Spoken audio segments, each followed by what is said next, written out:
अगं पण तो तसाही नसताच आला. पार्टी इतक्या जवळ आली आहे, त्याला त्याचीच सगळी तयारी करायची असणार आहे. बरं झालं ना नाही येणार आहे, कारण मला आता या क्यूट कपलचा कार्यक्रम बघता येईल. हे घे पाणी पाणी घे. सावकाश. चला चला चला, सगळी तयारी झाली बरं का. चल ठेव अगं तिथे ठेव ना मध्ये. तुम्ही ऐक ना, हा मला सांग, हे अधिक मासात एवढे लाड का असतात जावयाचे? अगं अधिक मास कधी येतो?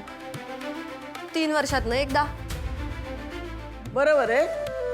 म्हणजे बघ, आपलं सौर वर्ष 365 दिवस 6 तासांचं असतं आणि चांद्रवर्ष 354 दिवसांचं असतं. म्हणजे मग मधले राहिले किती 11 दिवस की नाही. मग त्या 11 दिवसांमुळे आपले ऋतू आणि सण हे सगळे गडबडले जातात ना. म्हणून मग तो 11 दिवस असं धरून 3 वर्षानंतर एकदा अधिक मास येतो. पौराणिक कथेनुसार जेव्हा हे गणित बसलं तेव्हा 12 महिने बाकीच्या देवांनी वाटून घेतले. आता अधिक मास आला तेव्हा कुठलाच देव पुढे येईना आणि मग श्री विष्णू देवानी अधिक मासाची जबाबदारी घेतली. आणि म्हणून आपल्या परंपरेनुसार आपण जावयाला विष्णू मानतो की नाही. अच्छा, म्हणून जावयाचे एवढे लाड केले जातात. इंटरेस्टिंग.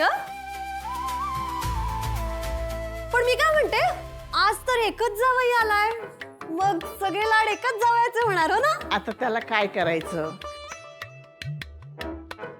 जावई नाही आला तर मग नातीला बसवायचं, तिला वाण द्यायचं. ये गनिशी ये बैस. कोणाची दृष्ट नको ग बाई लागायला या लक्ष्मी नारायणासारख्या जोड्याला. काय ग गधडे, माझी नक्कल करतेस काय? गो तुम्ही अरे ये ये माधवा ये, झाली सगळी तयारी ये. काय म्हणताय जाऊ बापू? आयुष्यमान भाऊ, आयुष्यमान भाऊ. या बसा या. नमा औक्षणाचं ताट घे. हो आले. Pawar, yes sir. उद्या रात्री बंदोबस्ताची तयारी करा. हे ड्रग्स आपल्या हद्दीच्या बाहेर जाता कामा नये. पण आधी नार्कोटिक्सला आपल्याला कळवावं लागेल. काय गरज नाही हो, डायरेक्ट छापा टाकायचा आणि माल उचलायचा.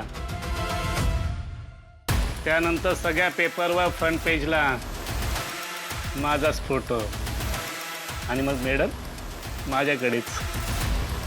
काय आहे पवार, संधी समोरून चालून आली आहे ना, तर सोडायची नसते. पण त्या स्पेशल क्राईम युनिटच्या आधी आपल्याला मालापर्यंत पोहोचावं लागेल. पण साहेब, तो माल कोण नेणार आहे ते कळलं का? नाव नाही ना कळलं, पण कोणीतरी मोठा माणूस आहे हे नक्की कळलंय.